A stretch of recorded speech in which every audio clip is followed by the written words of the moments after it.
many participants online since we're in a digital age, so trying to figure out how we're going to do streaming. But we're ready to start. So welcome on behalf of myself and the Ethiopian American Council and Stanford University and our sponsors. Thank you for your support and your presence at this history-making event. My name is Ababa Hailu. I'm an old-timer San Jose resident, and by day I'm a material scientist, I'm an engineer. But at all other times I'm an advocate for human rights of all oppressed people across the planet. Maybe even while I'm sleeping, sometimes I really don't sleep well, especially when I concern the troubles of Ethiopian brothers and sisters back home. Some of you may not have heard of the Ethiopian American Council, or EAC. Along with my colleagues in the council, are very proud of the hard work and success of the organizations. Since the EAC was founded, the essence of our mission and goals are echoed in the words of Margaret Mead.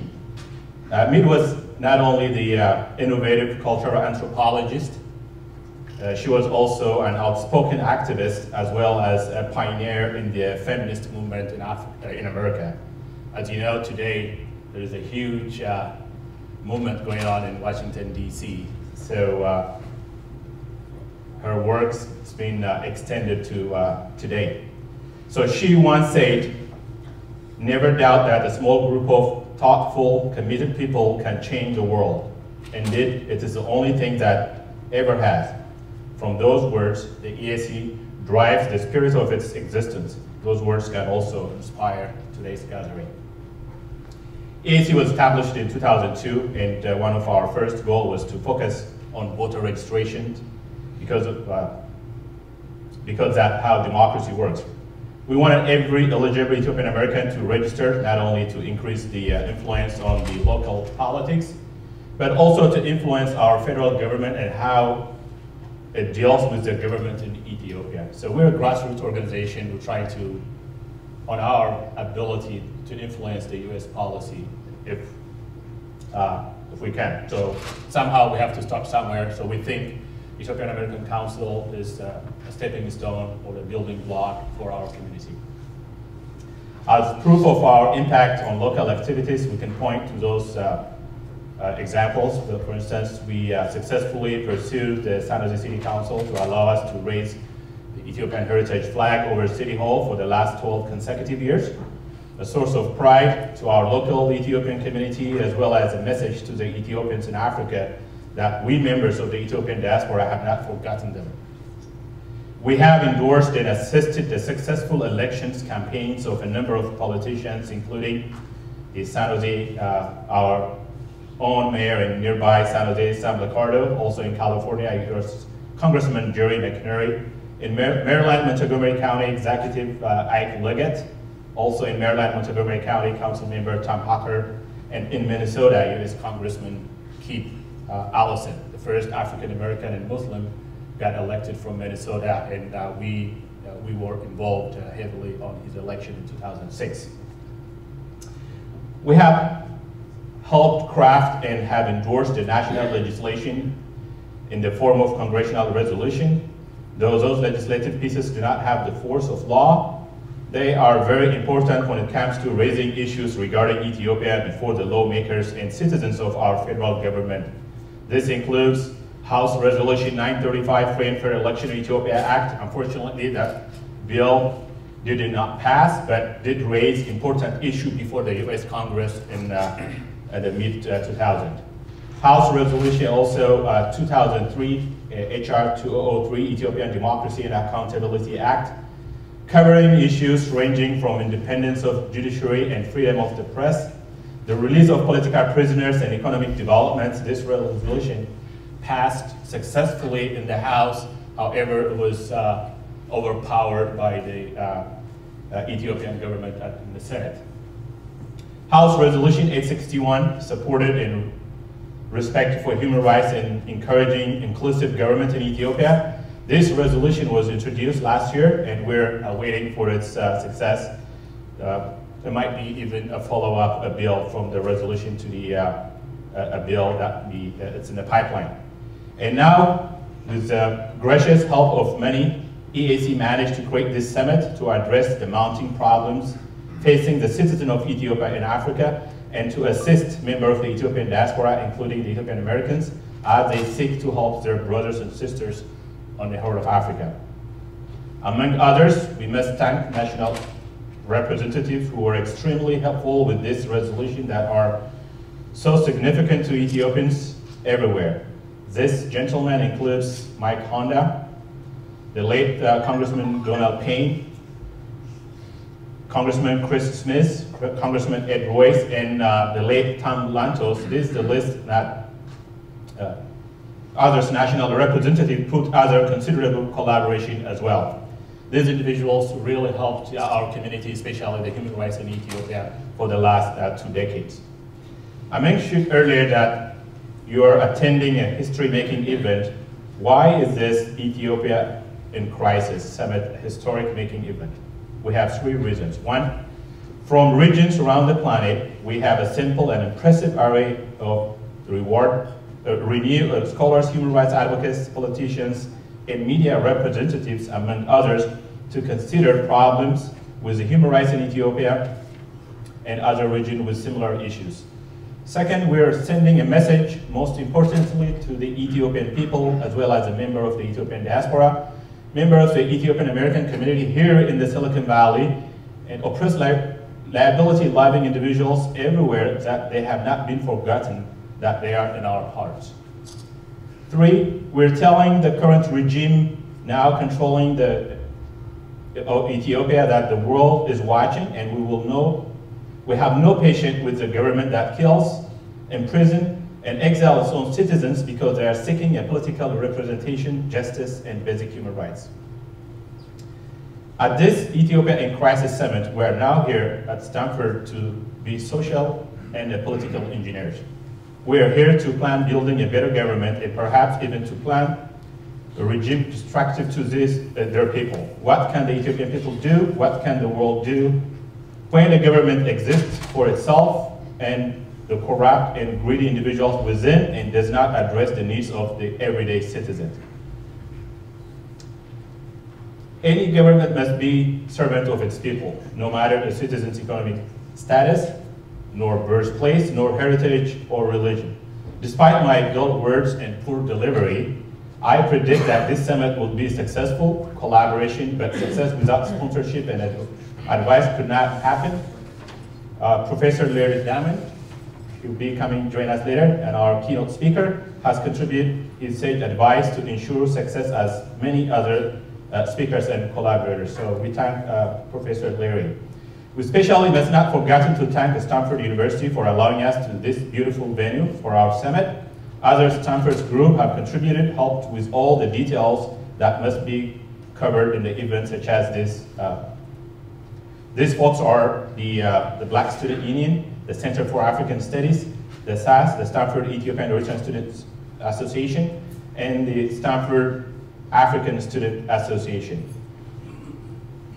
Last but not least, Bay Area ESAT Support Group have helped greatly for the success of this event.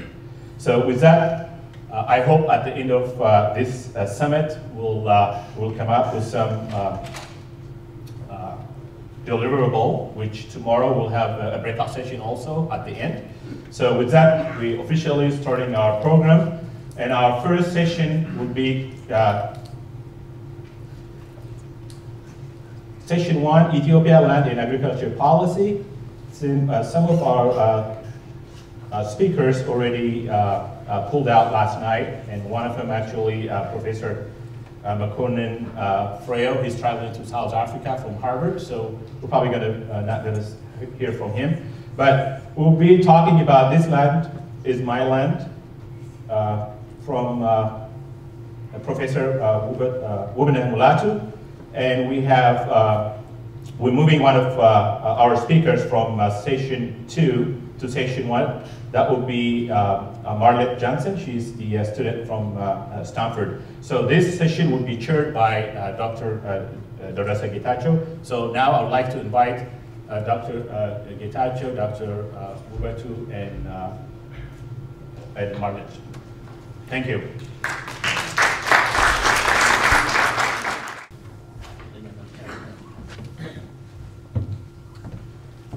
Let me start by thanking our organizers, the Ethiopian American Council, for hosting this conference and for inviting all of us here to speak.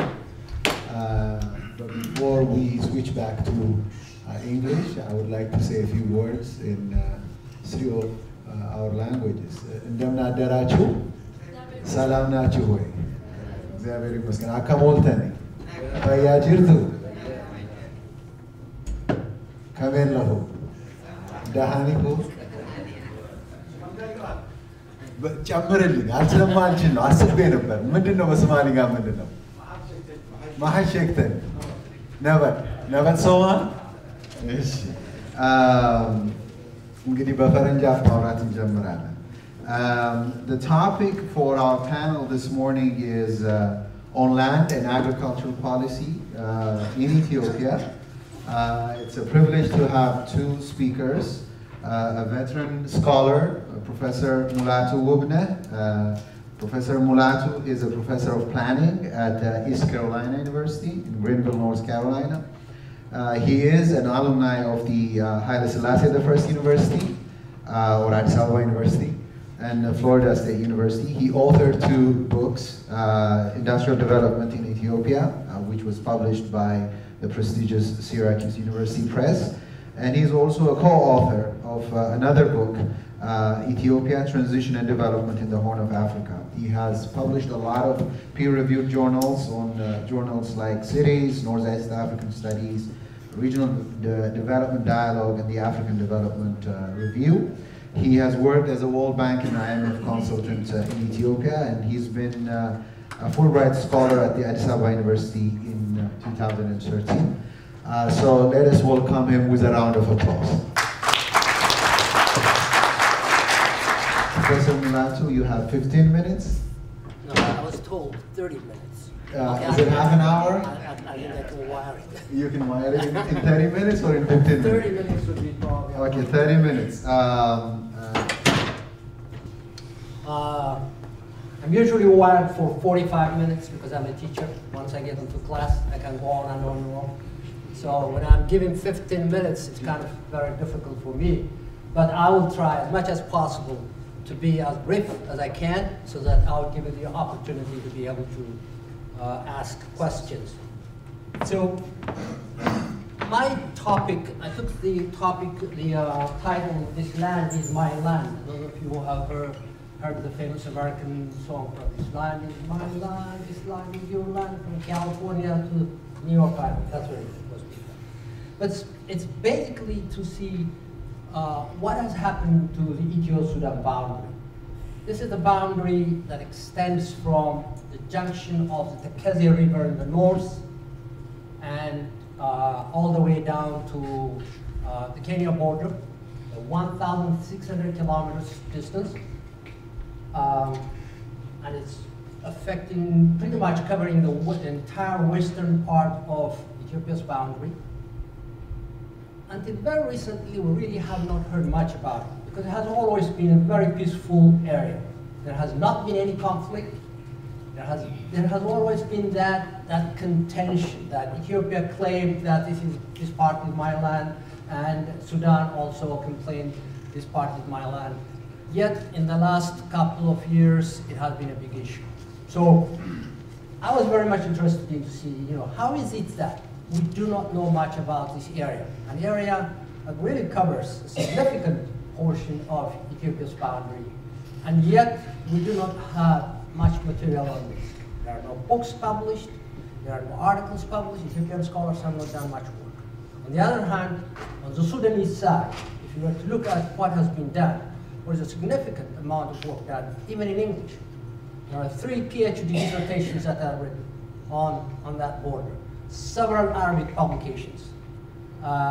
So I was puzzled by this, and when I had the opportunity to go to Addis Ababa for the Fulbright, I have always had that interest, but I've started looking into it. I tried to talk to some people, I tried to get some documents, I tried to get a lot of material, but I can assure you, it's zilch, zero. You cannot get any information from Iris. The reason is because it's viewed as very sensitive. Perhaps the Ministry of Foreign Affairs has a lot of information, but you will not be able to get a lot of information on this. However, I was very lucky in the sense that some people who had documents, particularly documents that were collected from England, because every ambassador or every representative of the various governments that was stationed in Addis Ababa always sent a report to London. The Italian counselor sent a report to Rome. The British counselor sent to London. And it's most of our information on what has happened in those areas is basically from that source. So let me not take too much time because that's the problem with me. I can keep on. Let's get into the topic. This is the entire boundary that we're talking about.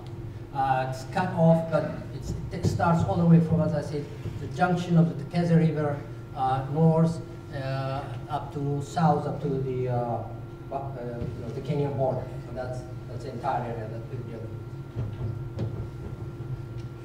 Although Ethiopia and Sudan share this common boundary, the boundary has not been really demarcated to the satisfaction of either Ethiopia or Sudan. Both of them have contentions. Ethiopia says this part belongs to me, Ethiopian farmers. Sudan says no, this is not yours. And the question is, why is it that it took so long? Because Sudan became independent in 1956 and started becoming an issue since Sudan became independent. You have to understand that Ethiopia did not have any kind of negotiation or any kind of agreement with Sudan. All agreements were between the colonial powers and the Ethiopian government. So Sudan was not even in the picture. Sudan became independent in 1956. So whatever agreement that you're going to hear about, whatever agreement that you're going to see is basically a negotiation that took place between the Ethiopian government and the British government and the Italian government, primarily, those three. Sudan, all it did was just inherited that document from these colonial powers, and that's the base for the negotiation. Why was it not a major issue? Because it was not an issue. Ethiopian farmers were able to farm, Sudanese farmers were able to farm, conditions were not that much because there was not a lot of settlement, there was not a lot of development going on. It has never been an issue. The only time that it was an issue was when there were migrants or when there were political refugees going from one side to the other. It was pretty much all clear that the Sudanese government was helping the Eritrean movement, and Ethiopia was also helping the Ananiel, which is in southern Sudan. So every time the political tension gets strong, they get together, they get either in Khartoum or they get in Addis Ababa or in Asmara, and they negotiate, and when the political climate calms down, then it's forgotten. That's how it went on. In 2007, as you know, EPRDF decided to go ahead and, okay, before I go that, let's first see what was the position of Ethiopia all along in the history. First, the treaties that have pretty much decided the boundary line. There are four major treaties. The 1900 treaty, I'm not going to go into the details. That was a treaty between the Ethiopian government and the Italian government to demarcate the boundary between Eritrea, what's now Eritrea, and Sudan. At that time, the agreement was that the line would extend from a junction of the town of two rivers, actually. I wish you could see the map, but I'll go back. Instead of going back and forth, I'll explain later on. All the way into Sudan, where Menelik was claiming that this is the western part of my boundary. In any case, between that position and the northern part of what we know as Eritrea to the Marab River, they decided to do that demarcation. That demarcation is way, way, way into Sudan. 1901, the British, who pretty much had inherited everything that the Egyptians had taken over, which would be more clear as I get briefly into the history part, had another treaty with the Italians and the British. They left Ethiopia completely out. And I'll be more specific. The most important treaty that really defined the boundary is the 1902 treaty. This is a treaty that famously known as that Menelik is supposed to have signed. Yes, the treaty was signed. There was a seal. There was a lot of contention. No, he has not signed. The seal has been forged, and so on and so forth. It has been signed. However, it was signed under very, very strange circumstances, and we will look into that. The 1907 is the one that defined the boundary between Sudan and Kenya. That was contentious for almost 7 years, pretty much decided, I think, in 1956 or 57, it was recently, and I think that's not going to be an issue unless something happens in the future. What was Ethiopia's position with regard to the treaties? As I told you earlier, that Ethiopia did not have anything to do with in terms of a treaty between Sudan and Ethiopia. It's the colonial powers. And the Sudanese just inherited whatever the British have given them. So what was the position of the Ethiopian government? The Ethiopian government has always said that I will not recognize the treaty, period. Because the demarcation, which was many of you, I'm sorry I'm throwing all kinds of names on you, and I hope it doesn't confuse you, but the demarcation was done by one of the British generals, Wayne, as you know, not generals, majors, Wayne. That demarcation was done without any participation from the Ethiopian side. The treaty says that once we agreed on this document, the actual demarcation would be done by a joint group between the Ethiopian government and the British government. However, the actual demarcation was done unilaterally by the British. Yet, the British people are claiming that, not the British, the Sudanese scholars, and some even British scholars at that time, are saying that Menelik has given his permission. Because he said, when he was asked in Addis Ababa, we are getting ready to sign the document, to do the actual demarcation on the ground. Do you have someone that would represent you? And supposedly, Menelik said, no, I don't have anyone who has technical expertise. Therefore, if Wayne goes ahead and demarcates it, that's fine with me. He never said that. I think what he had said was that if he can help my people, that we might be able to work out some deal. And supposedly there's a letter written, I haven't seen it. The letter saying, what the British are saying is that the letter says that this guy can represent me, or in other words, represent Ethiopia. The letter supposedly was interpreted was that Menelik wrote a letter to his dignitaries and told them, this British guy will show you the boundary, and you just go and watch. So there's a big difference. He's not representing Ethiopia. On the other hand, the British are saying, no, he was representing Ethiopia. Whereas what we know of the letter that Menelik is supposed to have written, it says only that he will show you the boundary. That's the letter he wrote to his own dignitaries, the judges, the races, and all these different places, and just see what he's going to show you. So that's the misinterpretation. So the modification was done by one person. So how is it that Ethiopia is going to be able to accept a treaty or a demarcation that was done just only by one side? And that has been a major issue. Let's talk a little about the treaty itself. The treaty mentions only names. It says that this boundary will extend from, and there are only 4 places it sort of mentioned. At the junctions of Hajar and Satit, which is on really, I would have to go into the map, I'm sorry, it's just talking about this thing from, let me take it to this map. This map, if you see on the top, that river, you see Tekeze River, that's the one. The international line is with A, B, C, the dark line that's going up. That's the international line.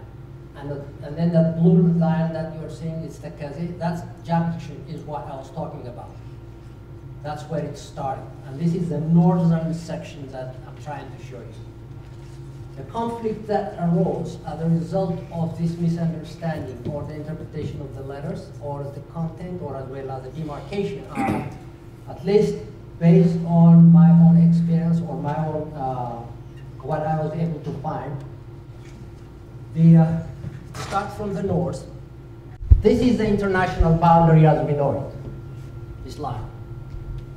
This is the Tekeze River that I'm talking about. Walkite is here, some of you can, famous names, of course. Lagade, Talam, the entire Bondo area is this one. Tigray, this is Eritrea now. The boundary that Menelik claimed in his letter said that my boundary starts at Tomat. Tomat is way into Sudan. This is the international boundary that we have today. Here is Tomat. He said in a letter that he has written, and I wish I had more time to go systematically through it. I'm going haphazard, up and down. But he said that my boundary starts from, all the way it starts from the Red Sea, this goes to Tomat, and there's Al-Qadarif, Blue Nile, and then he goes into Kenya. The treaty also mentions only these 4 names. That's it. It says the boundary is these places. Now, what is the problem with this boundary? Number 1, how are you going to draw a boundary when the distance between Al-Qadarif and Tomat is almost 200 kilometers? The distance between Al-Qadarif and Nile over here is another 200 miles. How can anybody draw a boundary? It's just like drawing a boundary line from here to, let's say, Los Angeles. The straight line, I would give you a straight line, but how are you going to draw an international boundary where people are clearly going to be separated? You're going to go through this, you're going through that. That is pretty much possible. So, what do we do in a situation where you have these kinds of map? By the way, a map was attached to the treaty. In a situation where you have this kind of map that cannot be drawn, what do? You go back to international treaties for examples. There was an international treaty done in 1945 when Italy gave up its colonies. And in that international treaty, what was agreed was that if there is a conflict between what is in the text and what is on the map, which one is binding? It has been already decided. The text would be binding. Okay, let's say, suppose Ethiopia takes that position that says, we will take the text. If we take the text, then you go ahead and try to draw a boundary from here to here. Are you going to go through this? Are you going to go through that? Are you going to break this neighborhood? Are you going to, exactly the same problem we run into in the Ethiopian Eritrean border. That is one of the problems that we have. The second problem is, as I said, that this actual demarcation was done by Major Gard, who was the guy who just went on his own. Ethiopian, actually, there are all kinds of funny things that have happened, and I'm skipping a lot of things because I wanted to give you time. This demarcation was done by Major Gwen, but how did he demarcate it? What Gwen did was, actually, he went through the whole area. He went to this area, let's say, what is Matama? Matama is down here. Galabat. When he got to Galabat, he went and asked some of the people, and I said, have the Ethiopians been around here? They said, yeah, they were here about 3-4 years ago, but we haven't seen them for the last 3-4 years. Well, you are into Sudan. Have the Ethiopians been around? That's how he did it. He just asked the local people, and if they told them that they have not been here for the last 3-4 years, they are into Sudan. Or he decides, sometimes, puts it into Ethiopia. And he has done all that correction. For example, the treaty says, we would have from here to here, there is a big area that's in conflict in that kind of situation. Why did he do that? Or why did he get that perception? What he didn't realize that is that what the Ethiopians historically have done is they do not recognize a boundary. Ethiopians consider what is known as a frontier or taraf. Make a big distinction between taraf and wasan. Taraf is where you can go, collect your taxes, and because this area is highly infested by malaria, you go back into the highlands. So for the next 3-4 years, there may not be any Ethiopian representation. And that is how always the case. Because when U.S. negotiation minute was mentioning that my flag was waving at Toma, indeed, there was a flag at Toma. My flag was waving at Al-Qadarif. There was a flag, Ethiopian flag, posted on Qadarif. There were a number of towns that are mentioned further down, further south, where Ethiopian flags were posted. But they were never represented there. Well, they can't stay and hang around and establish towns like they have done in the south and start forming cities, forming some kind of government establishment, because it was almost impossible. It's malaria infested. In about 2 or 3 years, they'll be killed. So what they do is they collect their tribute, they go back to the highlands. So when Wayne was doing the demarcation, that's what he did not realize, that the fact that they were not here for 3 years does not mean that they were not claimed. However, what has happened is that if you talk to the local people over here, they will tell you where their boundary is. Their boundary, for example, this is the boundary area, is that Guang River is our boundary. This is Guang, as I said, to give you a position. Matama is here. At least I'm mentioning these names because you are hearing about them in the news.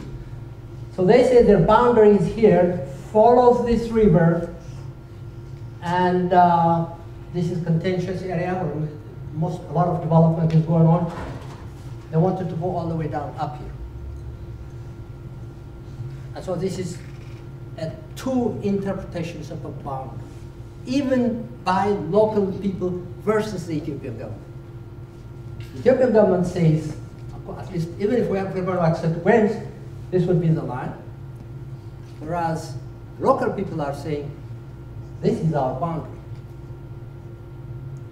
And in this part of particularly the country, it's not a question of no representation. There was Araf Tabaki people who are known as Araf Tabaki. There were 160 people, prominent people, organized, who are supposed to keep track of the security in that area on a rotation base. These people never move from that area. They take a rotation, they go around and make sure security is maintained. If there is any conflict, they go and deal with the conflict. They do not go, even at the time of crisis, we know when the national crisis is called that they have to go on a zamecha. They don't go on those things. Their responsibility is to keep track of that. Okay, I'm getting signals. So basically that's the type of situation that we have as far as that boundary is concerned. The second half of the boundary, I just wanted to show you. There isn't much in the second half of the country, and that's because the boundary follows rivers. So that's, in the north is the worst part.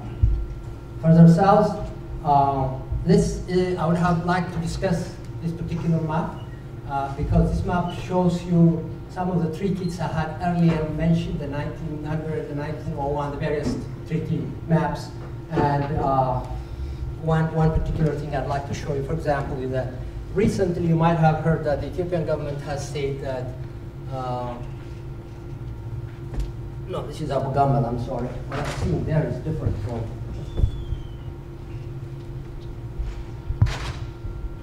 Okay. How do the local people claim? As I said earlier, Guang River is our boundary. And that claim is not just recent. It has a very long history. The Jadmach Kemfu, this is before Theodros, who has claimed that area. Theodros has fought in that particular area at the Barki. Johannes died in Matamba, pretty much following that. So it's not something that is new when these local people are claiming. It has been there historically. They also have a common saying, the Amharic, when you want to get if you do not have a recorded history, or if you do not have any documents to go by, you go by local sayings. What do the local people say? And this is one of the, it was collected from different things, one of which is, anyway, part of it is famous, that we have heard it in the song, I think that famous song by, I forgot his name, but some of you know him. But this is what they say. Angaram, Takazi, Guang, no one's actually. These are the rivers. Angaram, Takazi, Guang, the three major rivers, they are our boundary. And the problem with that area is not a question of only land, it's a question of water. If you push Ethiopian farmers further in, where the heck are they going to get the water? Because this development is along this line, along these rivers. And this area, by the way, in terms of political economic significance, the Humara area alone produces, to give you an idea, 53% of the sesame is salit? Yeah. Sesame, 53% of the national salit is produced in this area and exported. So it's quite a serious area.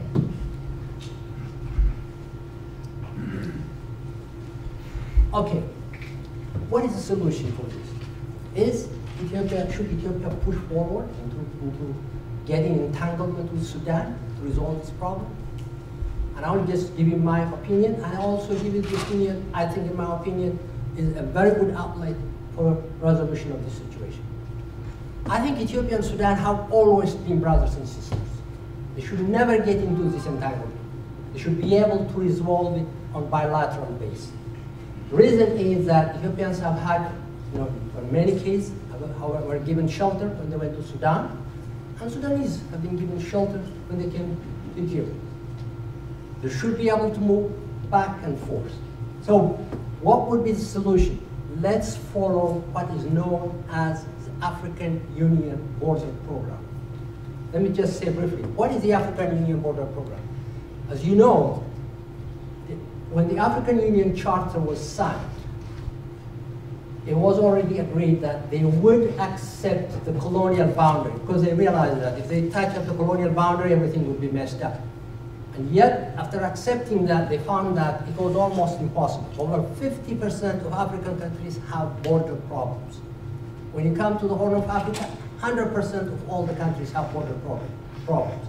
So, in 2007, the heads of states of African countries got together and they decided and said, what are we going to do? We thought we'd be able to resolve this matter by accepting the colonial boundary. What is the solution for us? The solution that they came up was that we should do these things bilaterally rather than trying to get into conflict. First, we should recognize that a boundary is a bridge. It is not a wall. It's a bridge that connects communities. So our perception, our philosophy, our ideology about boundaries should, first of all, change. We have to look at boundaries as I said, bridge. I think there would be a lot of bridges that could be built between Ethiopia and Sudan. That ideology has to be there. Second, any deal or any kind of agreement has to take into account the interest of the local people. This idea of making a decision sitting in Addis Ababa or sitting in Khartoum is not going to be the solution. The local people have to be involved.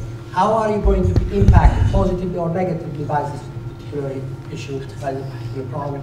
That has to be factored. And that's exactly what the OAU is suggesting. Take into account the interest of the two groups. Third, keep building infrastructure between the two.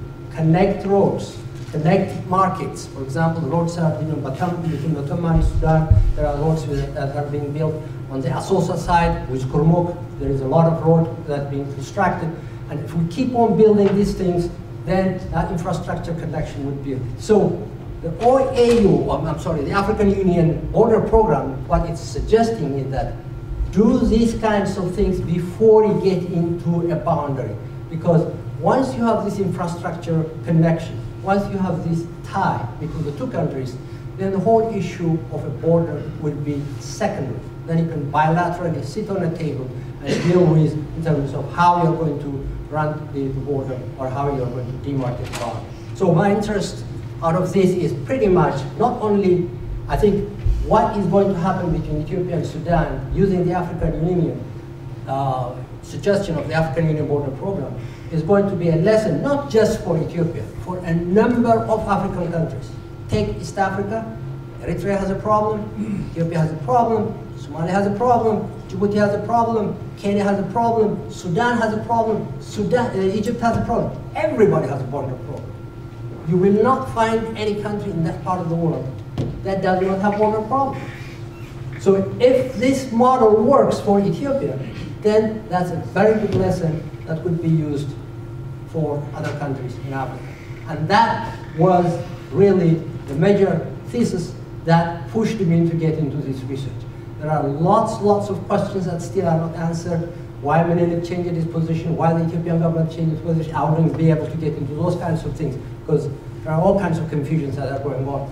And I know sometimes it's very difficult to present a coherent presentation on this, but I think that gives you an idea of what we started out with, and I hope I haven't confused everybody, but hopefully that has given you some ideas of what is going on. Thank you. Thank you so much.